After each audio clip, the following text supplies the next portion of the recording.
एक बार की बात है। एक छोटे से गांव में एक पुरानी हवेली खड़ी थी।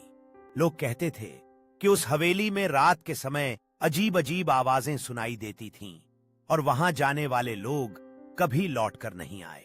गांव के बुजुर्गों का कहना था कि हवेली में एक भूत रहता है जिसे वहां की एक युवा लड़की की आत्मा कहा जाता है, जो अपने क्रूर पति से भागने की कोशिश में मारी गई थी। एक रात 3 दोस्तों ने तय किया कि वे उस हवेली में रात बिताएंगे। वे सभी बहुत साहसी थे और उन्होंने यह सोचकर कोई डर नहीं रखा। जैसे ही रात हुई, वे हवेली के अंदर दाखिल हुए। हवेली का माहौल बहुत ही भयानक था। हर जगह धूल और अंधेरा था और हवा में एक अजीब सा सन्नाटा था।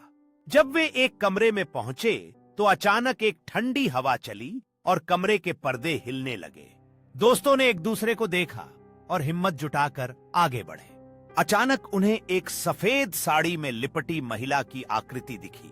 वह महिला मायावी तरीके से कमरे के बीच में खड़ी थी और उसकी आंखें चमक रही थीं। दोस्तों ने उसे रोकने की कोशिश की, लेकिन वह धीरे धीरे उनके पास आई और बोली, मुझे मेरे पति से मुक्ति दो। उसकी आवाज में दर्द था। दोस्तों को समझ आया कि यह आत्मा शांति चाहती है। उन्होंने वादा किया कि वे एक रहस्यमय कलाकृति जो छिपी हुई शक्तियों को प्रकट करती है, एक पुरानी गुफा के भीतर पाई जाती है।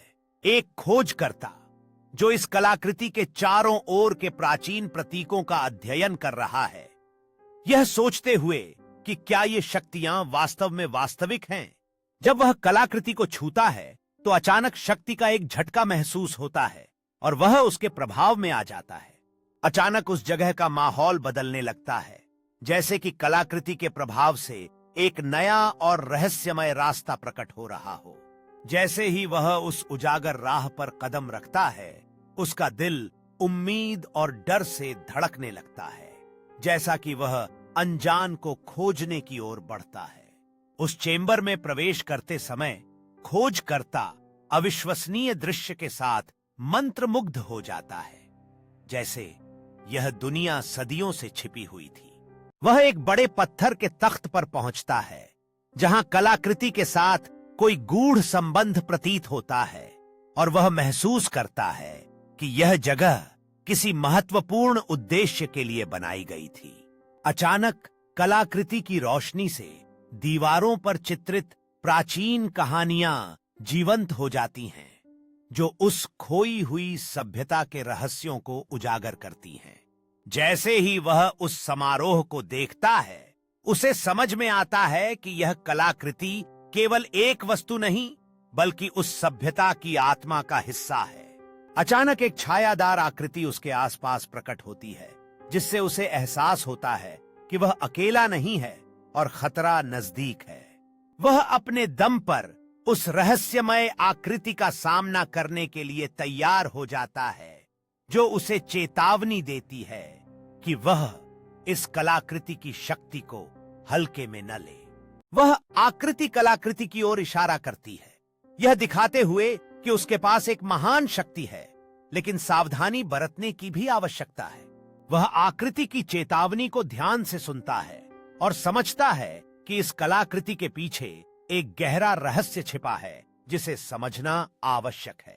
उसकी आंखों में झलकती हुई ज्ञान की रोशनी से वह जानता है कि यह रिश्ता सिर्फ एक भूतिया चेतावनी नहीं है, बल्कि एक साझेदारी की शुरुआत हो सकती है। उसका ध्यान उस मानचित्र पर जाता है, जो उसे बताए गए प्राचीन साम्राज्य के बारे में महत्वपूर्ण जानकारी दे रहा है, जिससे उसकी खोज का नया मोड़ खुलता है। वह स्थान उसकी जिज्ञासा को और बढ़ाता है और उसे एहसास होता है कि यह केवल शुरुआत है, क्योंकि नई खोजें उसके इंतजार में हैं। वह अपनी चीजें समेटता है, जानकर कि यह महाकवि खुद को चुनौती देने का समय है और उसके आगे एक नया उपक्रम है। चैम्बर के बाहर कदम रखते ही सूरज की रोशनी उसके रास्ते को रोशन करती है और एक नई यात्रा की शुरुआत का एहसास दिलाती है। वह एक संकीर्ण पथ पर चल रहा है और उसे अपने अंदर रोमांच की भावना महसूस होती है, जैसे यह यात्रा अब सच में शुरू हो गई हो। एक गहरी सांस लेते हुए वह घाटी में उतरता है। उसकी आंखों में खोज का जोश और उत्सुकता होती है, जैसे कि वह एक भव्य रहस्य की ओर बढ़ रहा हो। वह सबसे बड़ी खंडहर के दरवाजे पर रुकता है और उसकी उंगलियां उस प्राचीन पत्थर पर चलती हैं, जैसे वह समय की गहराई में झांक रहा हो।